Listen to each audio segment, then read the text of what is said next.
Shalom, shalom, shalom, soyez abondamment bénis dans le précieux et puissant nom de notre Seigneur et Sauveur Jésus-Christ. Soyez les bienvenus à la Haute École des Sciences Prophétiques. Nous poursuivons notre module numéro 1 intitulé l'appel prophétique. Et dans cette vidéo spécialement, nous sommes sur le chapitre 23. Nous parlerons du relâchement de l'onction prophétique dans l'Église. Nous parlerons entre autres de l'onction prophétique comme une mission dans le corps de Christ. Nous parlerons des signes du relâchement prophétique. Nous parlerons des conditions pour accueillir l'onction prophétique. Et nous parlerons des manifestations de l'onction prophétique relâchée. Et nous parlerons des risques et gestion du relâchement prophétique. En tant que prophète, il est important que nous comprenions que l'onction prophétique n'est pas un ornement personnel. Ce n'est pas pour faire le beau que Dieu t'a confié l'onction prophétique. Mais l'onction prophétique que Dieu a mis sur toi, il l'a mis. Et c'est une puissance qu'il a revêtue son serviteur pour que cette puissance soit relâchée afin d'édifier, afin de corriger, afin d'orienter et de fortifier le corps de Christ. Donc, quand l'onction est activée et est bien canalisée dans l'Église, l'onction prophétique apporte une fraîcheur spirituelle. L'onction prophétique apporte une direction divine et l'onction prophétique apporte un réveil du zèle. Dans 1 Corinthiens chapitre 14, verset 3, la Bible dit « Celui qui prophétise édifie, exhorte et console les hommes. » Donc, il est important que l'onction prophétique puisse couler dans l'Église. Alors, vous devez comprendre que l'onction prophétique, c'est une mission dans le corps de Christ. Le prophète ou la grâce prophétique est une mission qui doit obligatoirement opérer dans l'Église corps du Christ. Vous savez, l'onction prophétique permet de dévoiler la pensée actuelle de Dieu pour l'Église. L'onction prophétique permet de révéler les intentions cachées du cœur. L'onction prophétique permet de provoquer la repentance, de provoquer la sanctification et de provoquer la crainte de Dieu. L'onction prophétique permet d'aligner les programmes humains au dessein céleste.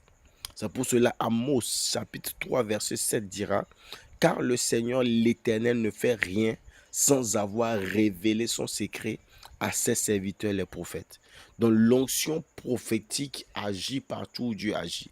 Ou bien l'onction prophétique est déversée partout où Dieu agit. Et si aujourd'hui le champ d'action de Dieu c'est l'Église, obligatoirement l'onction prophétique est en mission dans l'Église. Quels sont les signes qui montrent que Dieu a relâché l'onction prophétique sur une Église? Quels sont les signes qui montrent qu'une Église a besoin de l'onction prophétique? Vous savez, quand Dieu veut relâcher l'onction prophétique dans une Église, certains signes apparaissent obligatoirement. D'abord, l'Église commence par manifester la soif spirituelle, c'est-à-dire une soif spirituelle nouvelle pour la vérité. Les gens vont rechercher la parole véritable. Un deuxième signe, c'est une intensification des rêves, des visions et des songes. Vous allez voir que dans l'église, tout le monde commence par avoir des visions. Tout le monde commence par avoir des rêves. Tout le monde commence par avoir des songes. Donc, beaucoup de personnes vous reviennent. J'ai vu ça, j'ai vu ça, j'ai vu ça, j'ai vu ça.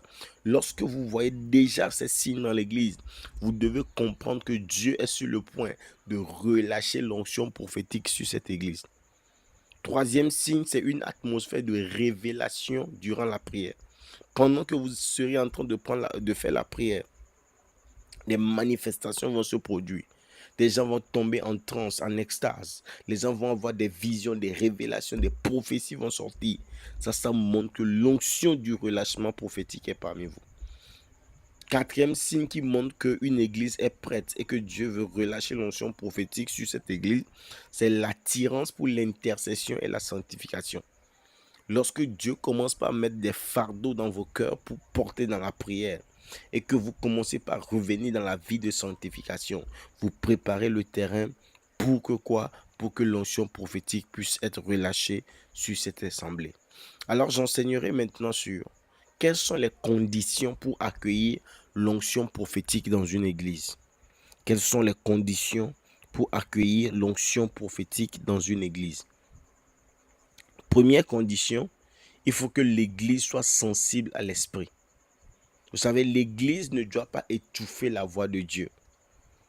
Vous savez, il y a de ces pasteurs dont les prédications étouffent l'esprit, dont les prédications étouffent le parler en langue, dont les prédications étouffent les manifestations prophétiques, dont les parler en langue étouffent la spiritualité.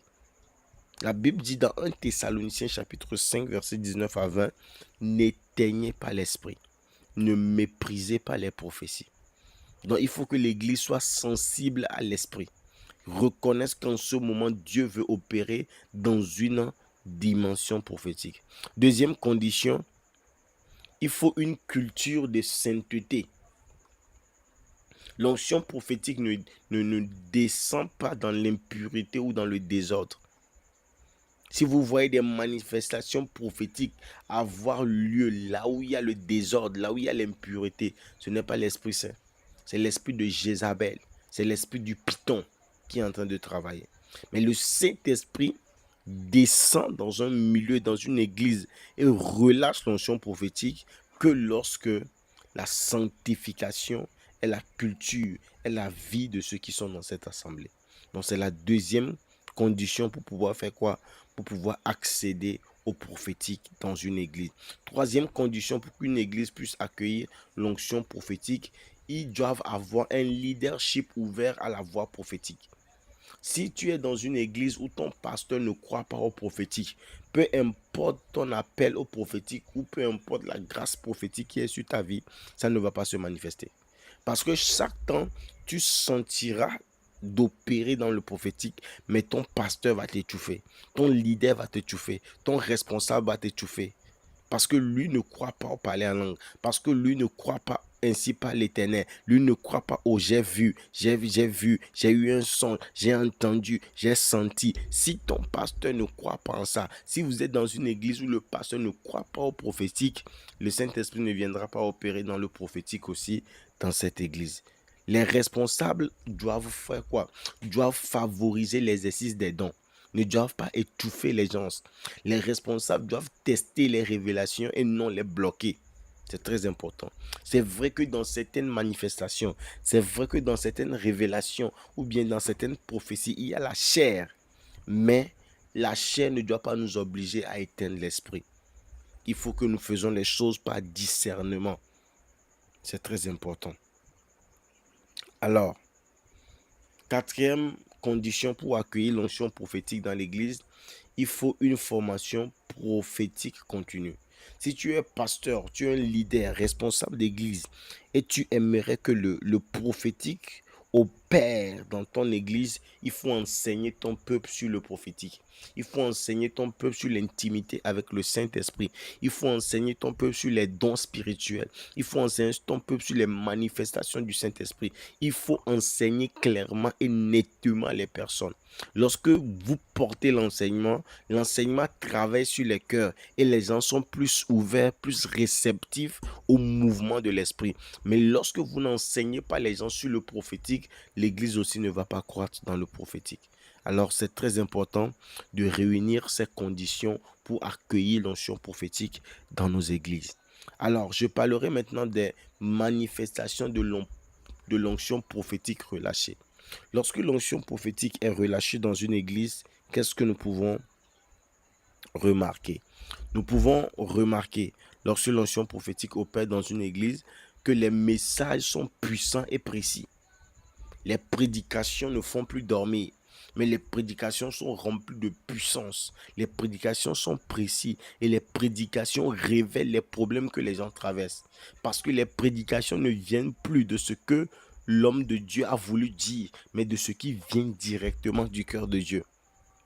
Lorsque le prophétique agit dans une église, il y a une direction surnaturelle dans les décisions de l'église. Les décisions ne sont plus prises dans la chair, mais on active le prophétique pour écouter ce que Dieu veut à l'instant T dans une décision. Lorsque l'onction prophétique est manifeste dans une église, on reconnaît ou bien on observe une guérison émotionnelle et spirituelle chez les croyants. Les gens sont guéris spirituellement, les cœurs libérés, les vies délivrées.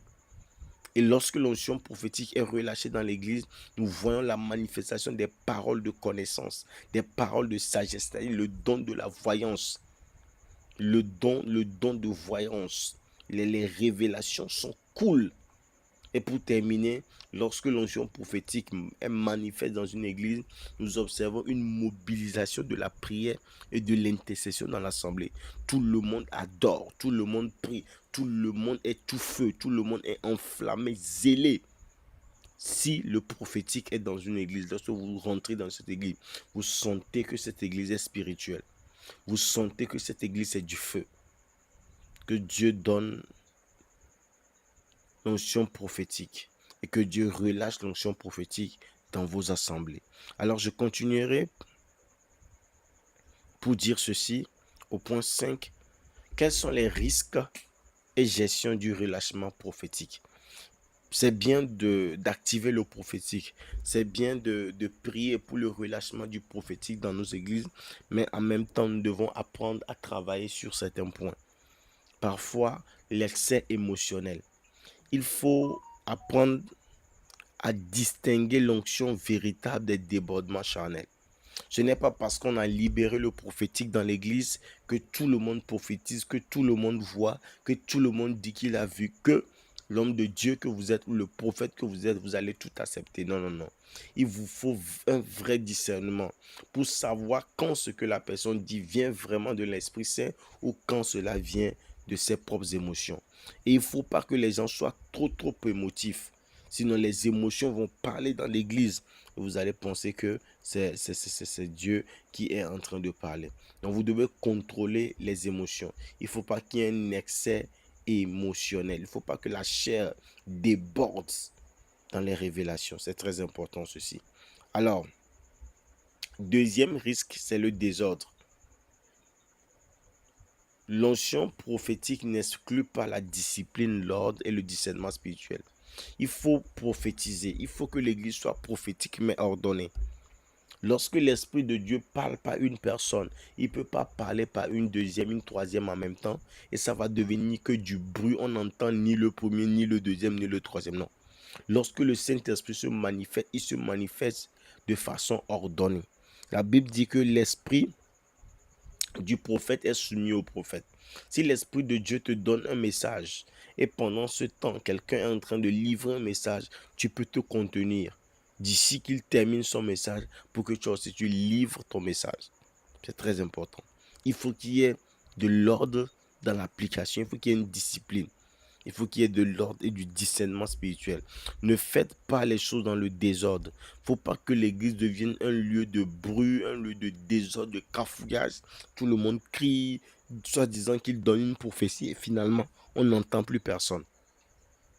Essayons aussi de bien contrôler les choses. Essayons de bien contrôler les choses. C'est très très important. Donc le désordre ne doit pas trouver place dans l'exercice du prophétique dans l'église.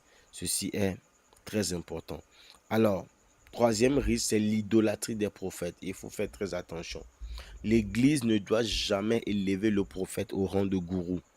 Et c'est ce qui est en train de se passer dans beaucoup d'églises dirigées par des prophètes. Ils sont en train de devenir comme des dieux, comme des charlatans, comme des gourous. Vous devez faire attention à ça. Peu importe comment le prophète sera puissamment utilisé dans la révélation, sachez que ce n'est pas lui l'auteur, mais c'est Dieu qui révèle. Et c'est Dieu qui opère au travers. Lui, il n'est qu'un simple canal. Et celui qui doit être exalté, loué, adoré, c'est Dieu et non le canal. Faites attention. L'esprit des prophètes sont soumis aux prophètes. Donc, le prophète doit comprendre après qu'il est dirigé par un esprit des prophètes. Et cet esprit des prophètes trouve sa source en Dieu. Donc Dieu est l'auteur de la prophétie. C'est pourquoi dans Apocalypse, il est dit que le témoignage de Jésus est l'esprit de la prophétie. Alors pendant les temps prophétiques, les temps de visitation puissante, que la gloire soit toujours donnée à qui? au Seigneur Jésus-Christ. Alors, pour évaluation personnelle, vous répondrez à cette question. Est-ce que vous êtes un canal d'activation dans votre église? Est-ce que Dieu est passé par vous pour relâcher le prophétique dans votre église? Est-ce que Dieu est passé par vous pour impacter des personnes? Est-ce que vous priez pour un réveil prophétique dans votre église? Est-ce que tu demandes que votre église ne soit pas une église froide, mais qu'elle soit une église chaude par l'esprit, une église en feu? Est-ce que vous êtes prête à être un instrument d'édification ou bien vous êtes encore charnel? Est-ce que vous avez une vie de sainteté pour porter l'onction prophétique? Parce que si vous vivez dans la chair, ça sera l'esprit de Python. Mais si vous êtes dans la sainteté, alors le Saint-Esprit vous utilisera dans le prophétique. Est-ce que vous êtes soumis à l'autorité spirituelle de votre église? Est-ce que vous êtes en train de former d'autres à recevoir aussi la grâce prophétique? Alors dans la prière et dans la méditation, vous allez me répondre à cette question. Nous allons maintenant prier, demander la grâce pour que l'onction prophétique soit relâchée dans nos églises.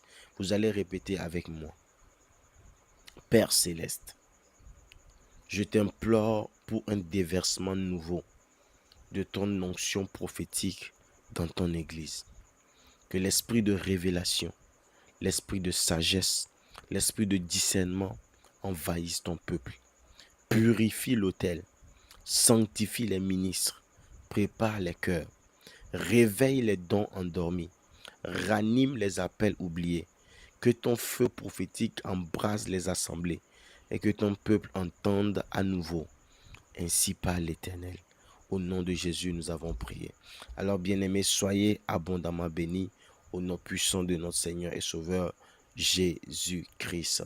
Alors, c'était la haute école des sciences prophétiques avec le docteur Bernard Anoumans. Dans une prochaine vidéo, nous parlerons de l'impact du ministère prophétique sur la communauté, l'impact du ministère prophétique dans nos églises. D'ici là, portez-vous bien et que la grâce de Dieu abonde dans vos vies. Amen.